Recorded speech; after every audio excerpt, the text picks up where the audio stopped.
Ya, kebanyakan yang di masyarakat itu kan bagaimana supaya tidak kuning, bahwa ternyata berbagai daerah itu berbeda-beda waktu yang tepat untuk menjemur bayi. Ternyata mereka tidak hanya memberikan efek negatif saat ini berupa panas yang berlebihan, tetapi kedepannya ternyata juga menyebabkan mutasi tingkat DNA, berisiko kanker dan lain-lain itu.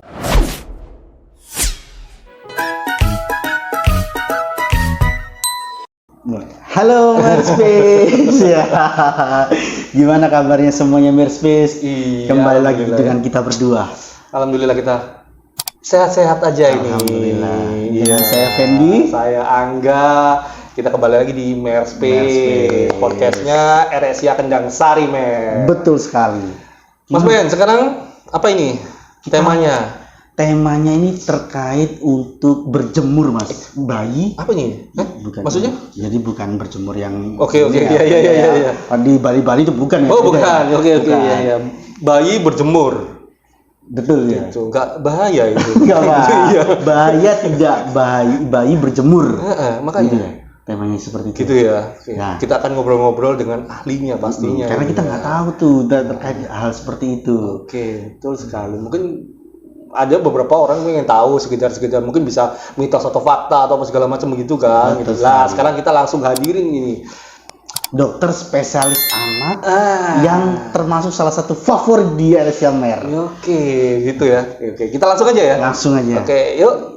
Lah, Ya, ini dia Dokter Mahendra Tri Arif Sampurna, spesialis anak. subspesialis neonatus. Betul. Gitu. Terima kasih sudah diundang. Siap. Apa kabar dokter? Ya, baik-baik. Ini kita diculik sebelum praktek. Iya. Betul. Maaf, dokter ya. Betul ini betul. Soalnya jadwal dokter Mahendra itu sangat padat loh. Betul sekali, betul. Ini aja beliau udah mempersempatkan waktu ini sebelum prakteknya. Namun sedikit dok, kita sebelum masuk ke temanya kita, katanya kan ini kita akan bicara tentang bayi berjemur ya dok ya. Sebelumnya saya pengen kira-kira tahu nih Merdos yang ada di yang sedang menyaksikan di YouTube ini, neonatus dok. Neonatus itu sebenarnya apa sih dok? Seperti apa sih dok? Dokter spesialis anak, subspesialis neonatus lah gitu dok. Ya, jadi spesialis anak itu adalah yang general, pediatrician, dokter anak umum istilahnya gitu. Kemudian ada subspesialis yang membedangi. Kalau neonatologi berarti terkait bayi yang berumur 0 sampai dengan 28 hari. Ya, jadi biasanya kita memang khusus untuk bayi-bayi yang berisiko tinggi.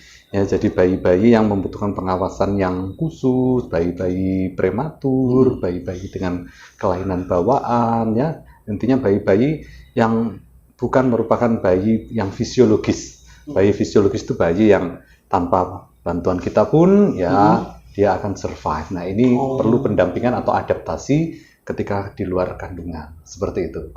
Berarti bayi yang resiko juga termasuk dokter ya? Iya, ya memang semua bayi berisiko tinggi, ya tetapi ini kekhususan yang memang memiliki risiko yang sudah dipantau sejak awal, seperti itu. Sejak awal, berarti sejak awal itu bisa dipantau juga ya dok ya? Itu juga dokter anak itu juga langsung bisa ikut andil walaupun itu maksudnya dalam kandungan gitu bisa ya dok ya? Iya, kalau di Rumah Sakit Kendang Sari Mer itu kita selalu well inform sama dokter obstetrik ginekologinya bahwa kalau misalnya ibunya ada caratan gitu ya, ada caratan di mana kemungkinan untuk melahirkan bayi risiko tinggi itu mereka sudah selalu kontak dengan kita, ya, sehingga pada waktu mau proses kelahirannya itu kita sudah mempersiapkan segala sesuatunya sehingga luaran bayi-bayi yang demikian ini tetap bagus seperti itu. Oke, berarti treatmentnya itu sudah mau dipikirkan, sudah tahu nih tahapan-tahapan dari awal itu. Dari awal. Itu Dok, udah dari awal memang. Nah, beliau ini salah satunya dokter spesialis anak, subspesialis neonatus yang ada di RSIA Kendang Sari Mer, Merdos. Iya. Dokter tertampan juga. Setelah dokter Riza juga. Oke, kita masuk ke tema ini dok, bayi berjemur. Nah, ini bayi berjemur itu sebenarnya harusnya apakah harus dilakukan gitu dok kayak gitu. Terus apakah nggak bahaya gitu loh dok? Iya. Jadi menjemur itu kan memang suatu culture ya, sudah membudaya. Ya, jadi sudah budaya di masyarakat. Bayi itu dijemur ya, tetapi tujuannya untuk apa kan gitu? Ya, kebanyakan yang di masyarakat itu kan bagaimana supaya tidak kuning, ya kita jemur bayinya kan gitu. Iya, betul-betul gitu. Ya, tetapi yang masih belum banyak literasi itu adalah bagaimana cara menjemurnya, kapan cara menjemur yang baik, yang aman untuk bayi, ya. Dan kira-kira tujuannya ini diperuntukkan untuk apa sih? Untuk menjemur bayi itu tadi ya. Dan itulah yang nanti akan kita diskusikan dalam beberapa menit ke depan. Siap-siap. Nah, apa tuh Dok kira-kira Dok yang seberapa pentingkah menjemur bayi itu? Iya. Jadi sebetulnya menjemur bayi ini sangat penting ya. Jadi bukan hanya terkait kalau kita banyak orang awam pikirkan itu kan adalah menjemur itu ya untuk mengurangi kuning seperti itu. Betul. Tetapi tidak hanya demikian.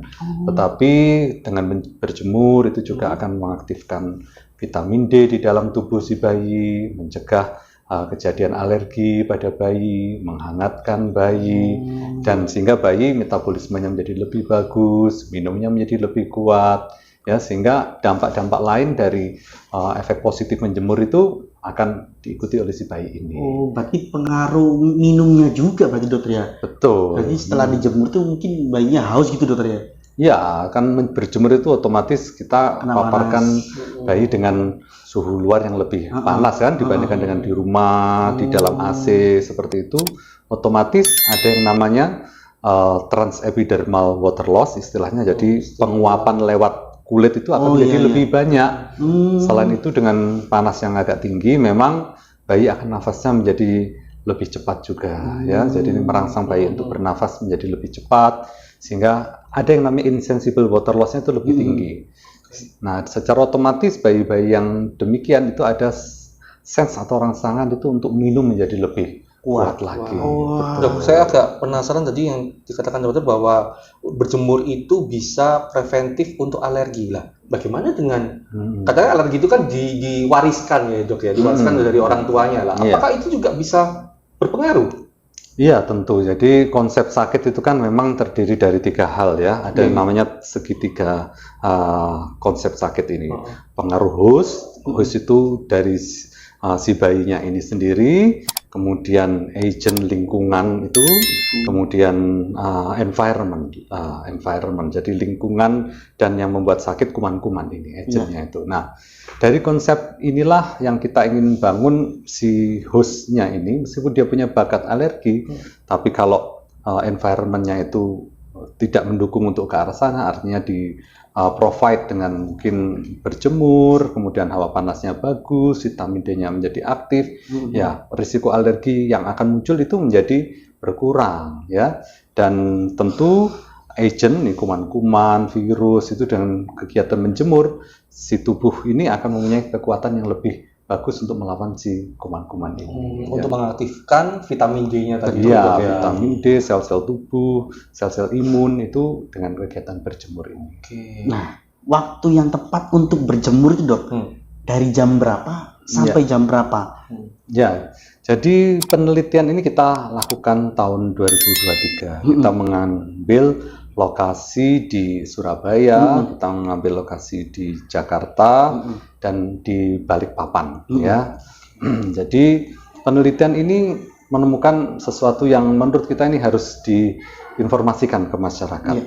Bahwa ternyata berbagai daerah itu berbeda-beda waktu yang tepat untuk menjemur bayi. Karena hal ini berhubungan dengan keamanannya.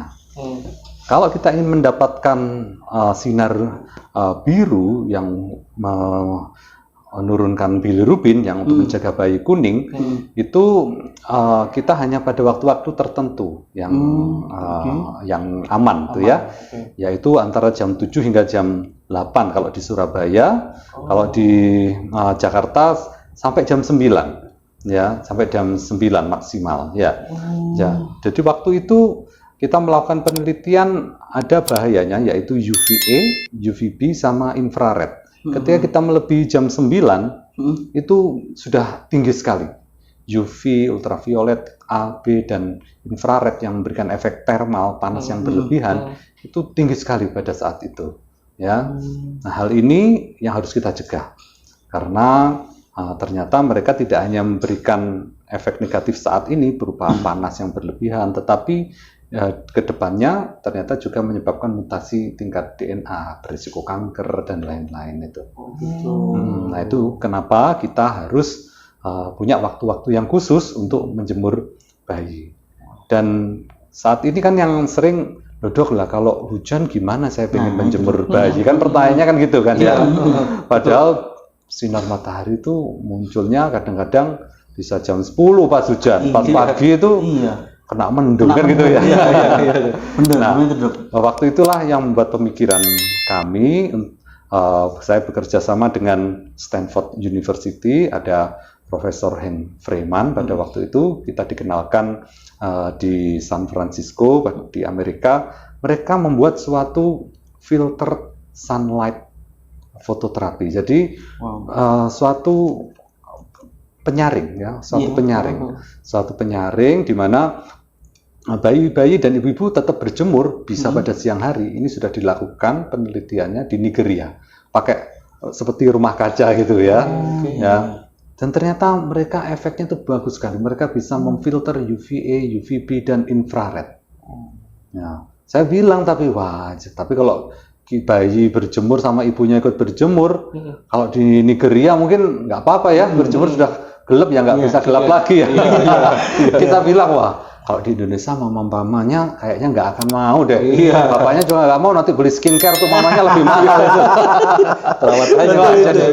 Akhirnya kita buat suatu filter sunlight fototerapi yang itu hanya bayinya aja yang dijemur. Ya, jadi boleh menjemur di jam-jam segitu, tapi bayinya harus ditutup. Ya. Ternyata penutupnya ini banyak di pasaran juga. Yaitu menggunakan window tinted film. Jadi kayak kaca film mobil itu, ya dengan ketebalan tertentu yang sudah kita uji dan bawahnya polikarbonat. Polikarbonat yang biasa dipakai untuk atap itu loh, yang dipakai untuk garasi mobil itu. Nah, itu polikarbonatnya.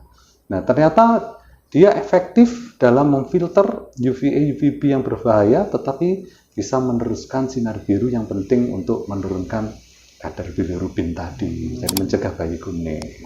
Apakah alat itu sudah dijual belikan di Indonesia, Dok? Kalau dijual belikan masih belum. Enggak, ya, itu baru penelitian. Ya, tetapi pesan kita di sini, menjemur itu ada waktunya. Kalau menjemur di luar waktu yang kita tentukan tadi, di atas jam 9, nggak boleh asal. Harus dengan suatu filter. Poinnya di situ. Berapa lama sih, Dok, bayi itu untuk dijemur? Durasinya. Ya. Yang efek kalau bayi yang normal ya, bayi yang dia tidak kuning ya, bayi yang baru lahir seperti itu ya 30 menit kita melakukan edukasi. 30 menit tuh? Iya, 30 menit saja, 15 menit di depan, 15 menit belakangnya. Oh, belakang juga, Dok? Iya. Jadi menjemur tuh nggak hanya sekedar menjemur, makanya tadi ada caranya. Jadi caranya ini adalah memaksimalkan body exposure. Semua, Dok, ya. Jadi body exposure, jadi badan yang terekspos sinar matahari itu minimal 80%. Kira-kira kalau 80% ditutup apanya? Perlu ditutup nggak? Ya, hanya ininya, Dok, berarti ya. Pakai pampers gitu aja ya. Pakai pampers, bisa sama kacamata. Mungkin pakai kacamata ya, biar kalau foto-foto ya bagus juga gitu. ya fotonya khusus, kacamatanya khusus. Biar lebih estetik. Estetik gitu kayak ya. Gen Z. Jadi nggak boleh cuma jemur semuanya pakai baju lengkap itu ya, nggak boleh juga ya. Tapi pertanyaannya juga ada yang boleh, Dok, kan itu ada yang berbahaya nih. Boleh nggak pakai sunscreen? Boleh pakai sunscreen ya.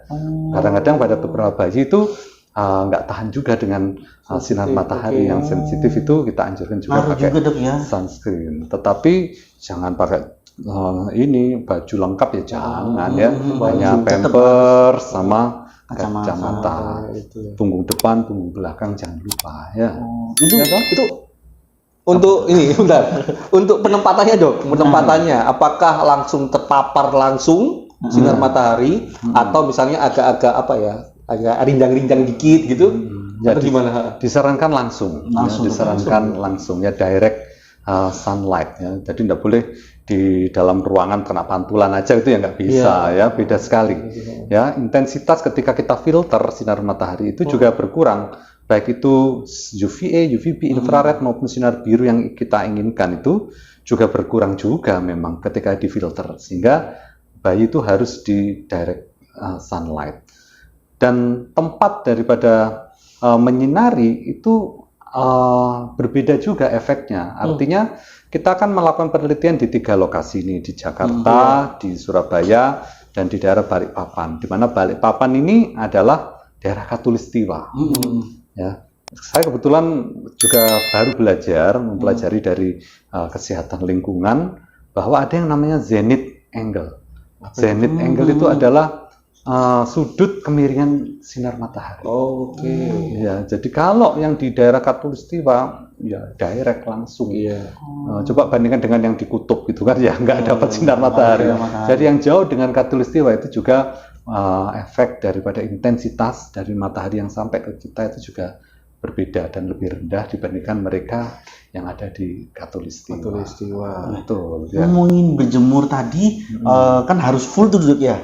Kalau misal itu juga ibunya atau orang tuanya lah, itu pada waktu bayinya tengkurap, itu berarti harus langsung dengan orang tuanya, nggak ditaruh di box bayinya gitu Dok ya? Ya boleh dengan box yang terbuka, yang penting tidak shading. Kadang-kadang kalau sinar mataharinya masih di samping itu kan akan menyebabkan ada bayangannya, bayangannya. Jadi seyogyanya bayi ini terkena sinar matahari secara langsung. Ya jadi boleh bersama dengan orang tuanya. Lebih ya. Bagusnya boleh. kenanya langsung sama orang tuanya gitu Dok ya? Iya ya sekalian, rileks sekali kok. Mungkin sudah pernah mencoba belum? Sudah. Ya, anak nih. Cuman saya bingung kadang Dok dulu tuh untuk megangin. Biasanya itu ya Dok, terserah nih Dok. Biasanya kalau orang taruh di stroller gitu kan, stroller yang dibuka, pelindungnya itu udah. Boleh. Baru tahu juga, punggung juga ternyata kan gitu. Biasanya mereka ya dari depan aja sih gitu. Begitu. Boleh asalkan memastikan tidak ada bayangan itu. Oke. Saya tahu sih Mas, kalau untuk dibungkus juga teman bingung caranya pada waktu itu. Nah, mungkin ada beberapa merdes juga yang mungkin bingung caranya. Itu mungkin lebih enaknya memang harus langsung dengan orang tuanya Dokter ya, biar kena langsung gitu Dok ya. Iya, karena orang tua juga butuh vitamin D juga, apalagi ibu-ibu yang pasca melahirkan itu kan matahari itu bagus juga untuk rileks badannya, seperti dimasaj kok. Ya kita kena sinar matahari itu seperti dimasaj. Dan itu juga ngaruh nggak sih Dok untuk bayinya biar lebih nyaman kalau nyaman, dipegang. betul, Nyaman ya, pasti Dok ya. lebih nyaman dengan ibunya. Itu kayak gitu ya. Iya. Pakai stroller itu tadi makanya pakai stroller dibuka seret gitu. Udah Mas. Iya. Jadi di situ. Nah, yang kita mau pesan kepada orang tua bahwa kegiatan menjemur ini kalau memang bayinya kuning itu harus dicek dulu kadar bilirubinnya. Nggak semua bayi bisa diatasi, bayi kuning maksudnya diatasi semuanya dengan berjemur loh. Ya, jadi ada kriterianya, boleh dengan berjemur.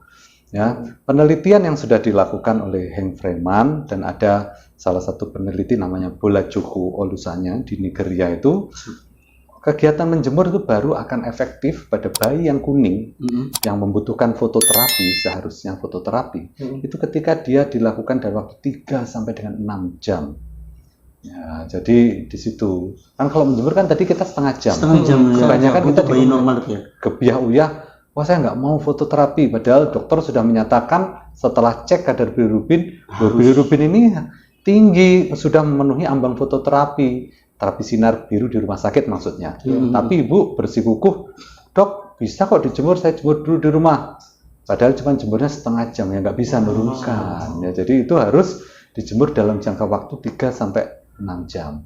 Padahal kalau kita start menjemur di jam setengah 7 misalnya, 3 jam ya berarti bisa sampai jam berapa? Setengah 9 jam. Panasnya sudah beda Dok ya. 11 kan panasnya tadi jam 9 ke atas kan sudah ada UVA, UVB sama infrared kayak gitu. Betul. Ya jadi akhirnya kalau cuma setengah jam aja tidak efektif, tapi kalau memang mau mengikuti protokol 3 jam itu akhirnya menjadi berbahaya sehingga harus difilter. Nah, cuman masalahnya filter sunlight fototerapi ini belum beredar banyak di pasaran. Ya moga-moga aja produk ini nanti bisa segera masuk ya di market ya. Indonesia. Ya, saat ini sedang dalam proses Penelitian. riset di Rumah Sakit Universitas Airlangga dan di UNER. Nah, semoga aja nanti Kendang Sari ini menjadi satu riset yang pertama nih untuk menggunakan produk tadi. Kalau produk ini sudah approaching, ya teruji kayak gitu. Dok, mungkin agak sedikit nih, Dok, yang tadi bayi untuk kuning ya, tanda-tandanya itu seperti apa sih gitu loh. Jadi bayi itu memang,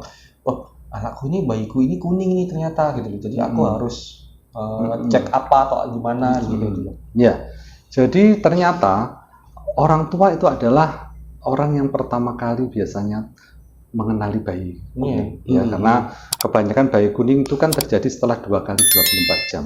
2 kali 24 jam. Kalau 1 kali 24 jam jelas dia akan ketemu sama dokternya kan, masih di rumah sakit. Betul. Ya, sebelum pulang dari rumah sakit ketahuan sama dokternya. Tapi kalau yang sudah di atas 2 hari yang sudah pulang, maka orang tua itu menjadi lini pertama yang sering menemukan bayinya itu kuning. Nah, ketika kita menemukan bayi kuning, maka kita harus mengetahui berapa kadar bilirubinnya. Jadi ada zat yang kita sebut dengan bilirubin, itulah yang menyebabkan terjadinya warna kuning tadi. Nah, itu bisa saat ini dideteksi memang yang umum dengan pemeriksaan lab.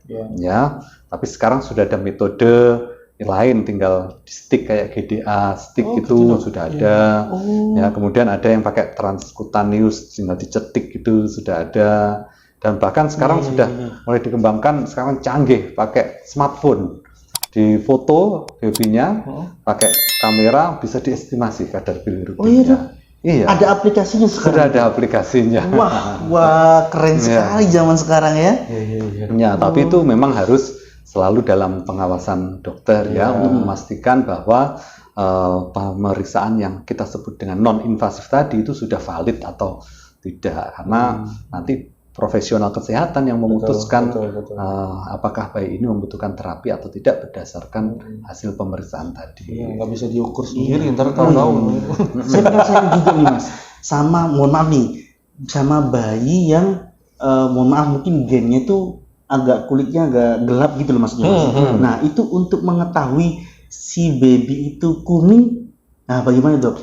Karena tuh mohon maaf nih, mungkin agak gelap kulitnya gitu dok. Kayak saya ini ya, panik. Dokter Panik ya. Kurang lebih kayak saya juga ini dok. Nah, gimana itu dok? Betul, memang pada ras kulit gelap itu memang menjadi suatu challenge, menjadi tantangan ya dalam mendeteksi bayi kuning. Tetapi cara yang kita lakukan adalah memblanching ya. Namanya gelap berarti diblanching atau diputihkan. Ya, cara ditekan ke kanan ke kiri ini. Ya, ini melihatnya di 5 area, tidak hanya muka aja. Ya, daerah yang keras yang ada tulangnya itu kita tekan ke arah samping kanan, samping kiri. Maka dari yang gelap tadi putih kalau nggak kuning. Tapi kalau dia ternyata kuning, maka dia kelihatan kuning gitu ya. Jadi di-bleaching namanya. Nah, jadi ada mengurangi efek vaskuler pembuluh darah yang ke situ. Pigmen-pigmen itu dengan cara ditekan ke kanan ke kiri. Dada itu derajat 2. Karena kalau di satu ini derajat 1, di dada ini derajat 2. Jadi ditekan lagi. Dan pakai pencahayanya harus yang terang putih kayak gini.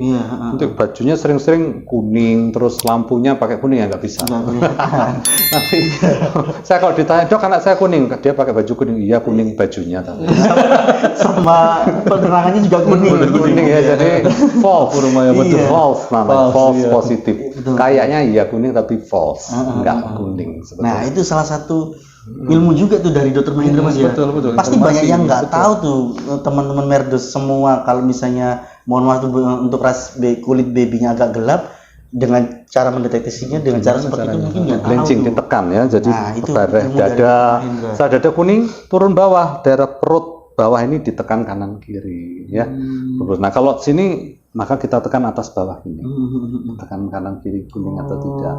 Itu derajat 4, kalau sini sampai kuning itu derajat 4. Gitu. Itu lebih berat lagi. Yang paling berat itu derajat 5. Di sampai telapak tangan, telapak kaki. Ya, dengan cara di-bleaching juga, diputihkan juga. Telapak tangannya ini dokter. Iya, kalau sudah derajat 5 ini hampir 100% kemungkinan butuh terapi sinar biru di rumah sakit. Penelitian kita kalau yang pakai yang derajat 4 itu hampir sekitar 80% itu butuh terapi sinar di rumah sakit. Ya, jadi orang tua harus tahu gimana cara meriksanya. Nah, itu. Karena penting yang itu. paling sering ketemu bayi itu di rumah adalah orang tuanya. Ya. Betul. Penelitian di luar negeri di UK, di Inggris itu ternyata orang tua itu paling cepat mengenal bayi kuning dan progresivitasnya. Coba bayangkan. Jadi kalau kena orang tua yang paling sering berinteraksi dengan bayinya, ketemu dokternya kan ya cuma sebentar aja. Setelah itu di rumah.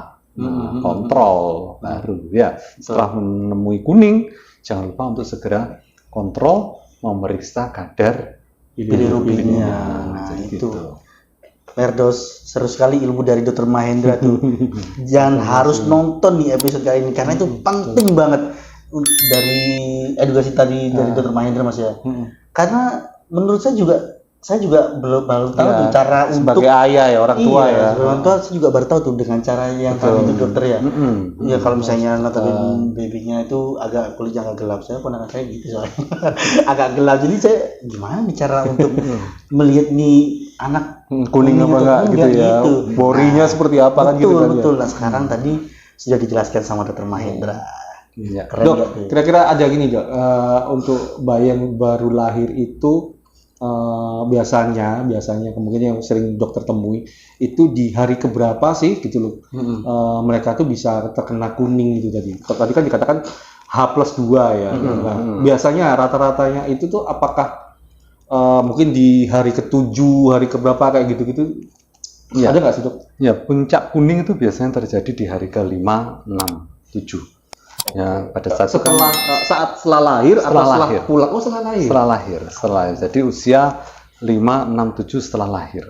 Rata-rata itu di situ. Sehingga kalau kita lihat ketika bayi pulang itu di usia 2 kali 24 jam, kan dokter anak selalu nyarankan kontrol kembali itu 2 hari, 3 hari setelah pulang. Itu adalah tujuannya supaya nangkap hari ke 5, 6, 7 tadi. Ya, ketika bayi pada puncak kuningnya, sehingga pada waktu kontrol kembali ke dokter itu ketangkap pas momen itu.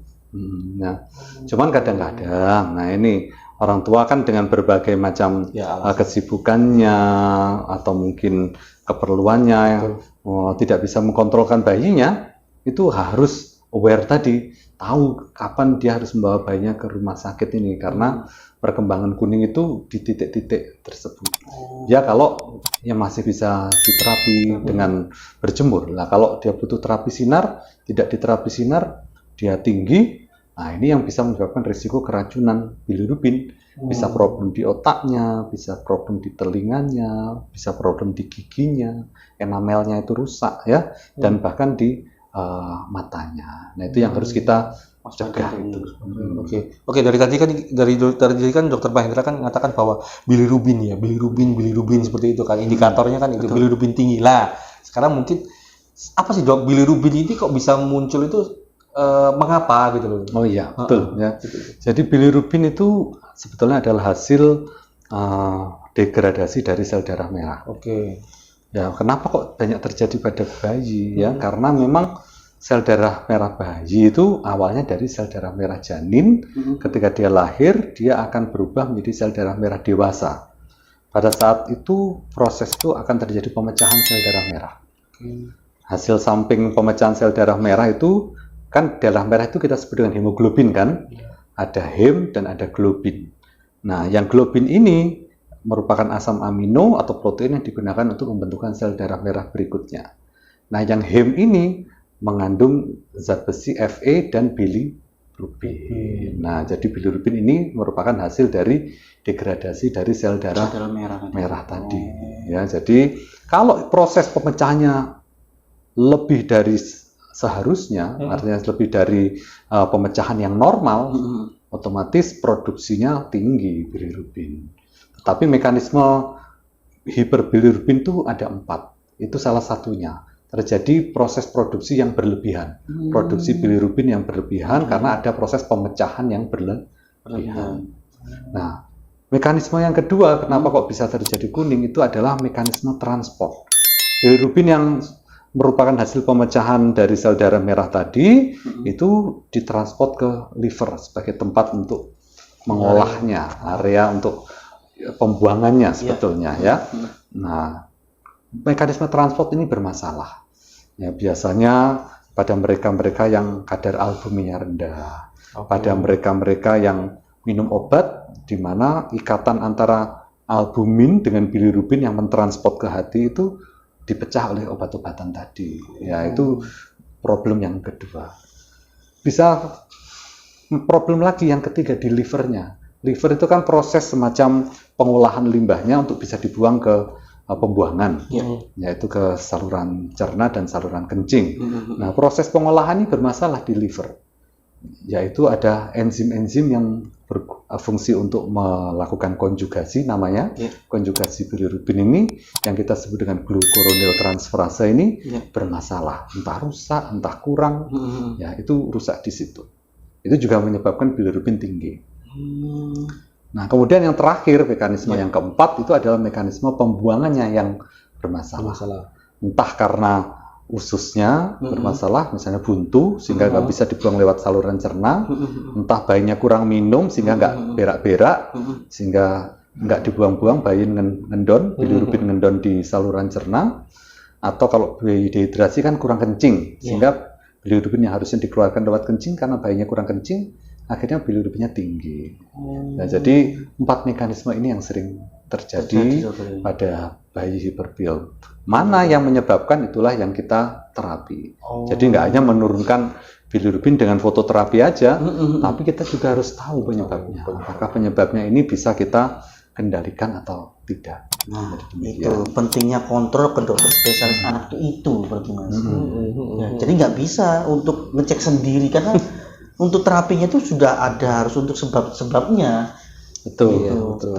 Sebabnya apa nih? Jadi terapinya ini, sebabnya faktor yang tadi, terus ini terapinya. Tapi kalau bicara lagi Dok, kalau bayi kok saya baca itu katanya itu memang karena ketidakmampuan salah satu misalnya liver atau hatinya tadi itu karena memang proses perkembangannya seperti itu. Ada juga yang seperti itu Dok ya? Betul ya Dok ya? Memang salah satu terutama bayi prematur itu ya, kemampuan atau mekanisme untuk konjugasinya, aktivitas enzimnya itu rendah. Memang pada bayi-bayi tertentu demikian. Atau memang pada bayi-bayi yang kita cek ternyata ada hipotiroid. Ya, bayi-bayi hipotiroid kongenital yang tiroidnya rendah, hormon tiroidnya. Untungnya di MER ini alhamdulillahnya kita screening. Semua bayi yang lahir itu di screening hipotiroid kongenital. Mereka yang mengalami hipotiroid kongenital, bilirubinnya itu akan tinggi dalam jangka waktu yang lama. Ini yang harus kita atasi juga. Jadi penyebabnya itu harus kita cari tahu, nggak hanya sekedar menurunkan bilirubin, tetapi penyebabnya ini apa? Ini yang harus kita terapi juga. Ini agak bergeser dikit Dok ya. Yang tadi kan dikatakan bahwa kalau memang sudah bayi kuning berarti otomatis mau tidak mau bayinya harus fototerapi Dok ya. Fototerapi lah. Fototerapi sendiri itu apakah ada bahayanya Dok? Apakah ada dampaknya gitu maksudnya? Sampingnya. Ya, jadi fototerapi itu adalah salah satu langkah pencegahan untuk hiperbilirubin ini tidak menjadi berat. Jadi supaya nggak terlalu tinggi yang menyebabkan keracunan otak. Tetapi bukan berarti fototerapi itu tidak berbahaya. Ya, ada bahaya jangka pendek dan ada bahaya jangka panjang juga. Ya, jangka pendeknya seringkali bisa menyebabkan hipertermia. Ya, jadi suhu tubuh bayi tinggi, bayinya kepanasan. Nah, tapi untungnya saat ini kita kan mengenal berbagai jenis lampu. Jadi lampu fototerapi itu ada tipe fluorescence, ada tipe LED emitting diode (LED), dan ada tipe fiber optik, dan ada tipe halogen. Sekarang kita udah jarang pakai fluorescence, jarang pakai halogen karena itu yang menyebabkan demam. Ya, yang kita punya, alhamdulillah di MER ini ada yang LED. Ya, itu yang meskipun dengan intensitas tinggi, dia efek demamnya itu rendah. Ya. Nah, jadi yang pertama bisa menurunkan demam pada bayi. Yang kedua adalah bisa menurunkan skin rash. Ya, jadi kulitnya perintis-perintis gitu. Merah, ya, kayak kepanasan gitu, merah-merah bintik-bintik kayak gitu. Ya, itu yang sering juga terjadi. Dan tentu biasanya bayinya akan kulitnya kering, ya, kemudian dehidrasi, ya, kalau kita nggak memberi ekstra minum pada saat mereka di fototerapi itu berisiko ke arah sana. Tapi ada juga dampak jangka panjang ternyata yang kita harus benar-benar juga aware. Ya, Tapi ini bisa kita cegah ya, karena kita sudah bisa kontrol. Yaitu ketika kita menggunakan intensitas yang tinggi fototerapi itu. Ternyata ditengarai beberapa jenis lampu fototerapi, terutama fluorescence, jika digunakan intensitas yang tinggi, itu bisa mengubah sistem imun, mengubah molekul di DNA seperti itu, sehingga bayi itu kedepannya bisa berisiko dan dihubungkan dengan ada yang mungkin risiko terjadi alergi atau bahkan cancer. Ya, jadi untuk itu kita nggak bisa serta-merta gampang-gampang fototerapi ya jangan ya.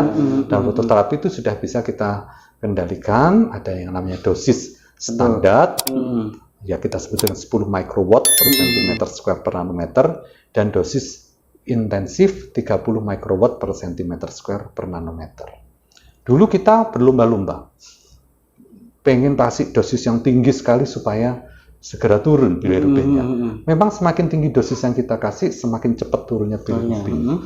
Tetapi penelitian menunjukkan apakah betul dosis di atas 50 microwatt itu masih bermanfaat.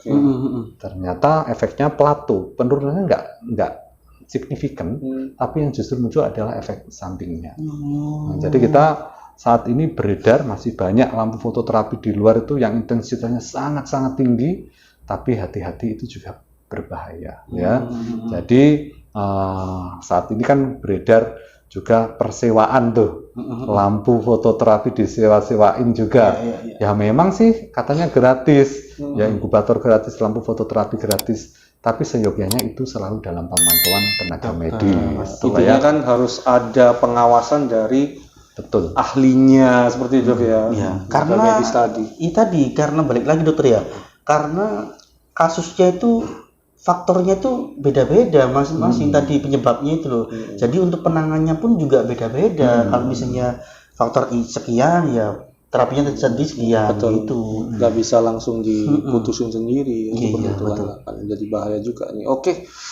Gimana Pak Lan? Ya, cukup. Oh iya, bentar lagi juga. Ini sudah juga. Mesti beliau juga praktek ini, Merdos. Tapi tenang aja, Merdos. Pasti kalian masih penasaran dengan kita kan lanjut lagi ini nanti. Di episode selanjutnya pasti tunggu aja. Stay tune terus di Merspace. Pasti ada dengan Dr. Mahendra lagi. Nanti kita todong lagi. Iya, Dokter podcast. Siap itu. Iya. Oke, dokter, ini kita tidak terasa dok ya akan berakhir. Jadi mungkin ada pesan-pesan khusus nih, dok, untuk para Merdos yang sedang menyaksikan sekarang ini, dok. Terkait Monggo dokter hari ini terkait berjemur ya. Yang mana? Di sini ya. Sini, dok. Oh baik. Ya. Jadi para istilahnya Merdos ya. Merdos, dok. Ya, para Merdos kalau mau menjemur bayi, kalau memang cukup bayinya sehat-sehat aja, tidak kuning, maka menjemur bayi itu ya sekitar 30 menit. Ya. 15 menit depan, 15 menit di belakang ya, dan pastikan full body coverage area ya, minimal ditutup, dipakai pampers dan pakai ini penutup mata, dan hanya boleh di jam-jam tertentu ya. Untuk Surabaya ini penelitian kita kurang lebih ya maksimal jam 8, jam 9 lah, jangan lebih dari itu karena ada efek samping dari UVA, UVB dan infrared yang bisa menghantui kita ya karena berjemur terlalu lama. Kalau bayinya sudah kuning ya, segera pergi ke dokter dulu untuk menentukan kadar bilirubinnya. Jika memang dalam masih batas aman yang tidak memerlukan terapi sinar biru di rumah sakit, para Merdos bisa menjemur bayinya di rumah ya. Menjemur pada bayi yang kuning bisa dilakukan lebih lama, 30 menit dijemur, kemudian dicek suhunya demam atau tidak, disusui terlebih dahulu. Kalau sudah oke, dijemur lagi boleh. Bisa 1 jam, 2 jam, atau maksimal 3 jam. Karena setelah di atas itu, kita harus membutuhkan suatu filter khusus supaya kita tidak terpapar efek samping negatif dari sinar matahari yang berbahaya. Dan jika kulitnya kurang kurang begitu baik dan harus membutuhkan pelembab atau sunscreen, maka pergunakanlah sunscreen karena matahari juga seringkali memberikan efek burning atau efek seperti terbakar. Pastikan selalu berkonsultasi dengan dokter anak Anda dan selalu diawasi oleh mereka dalam melakukan tindakan-tindakan terhadap bayi Merdos semuanya. Nah, Jangan lupa sunscreennya pakai sunscreen khusus bayi tapi tetap. Betul, jangan sunscreen. Oh, sunscreen yang buat Iya, berjemur di pantai Bali itu. Jangan. Ada yang khusus untuk bayi. Oke, Mas Fendi, Siap. dokter, ini terima kasih. Terima kasih banyak, dokter. Ya, sudah hadir di di Merspace kali Iya, ini gitu. nanti kita ketemu lagi di episode selanjutnya. Oke. Harus siap, dokter ya. Terima kasih sudah Siap. diundang. Oke, ya Medas, itulah tadi pembicaraan kita dengan Dokter Mahendra. Nanti kita akan lanjut lagi seperti itu ya. Jangan tema-tema yang lainnya pastinya. Betul. Seperti itu. Oke, saya pamit. Saya Angga. Saya Fendi, sampai Oke. jumpa di episode selanjutnya. Oke, Terima kasih. Dadah.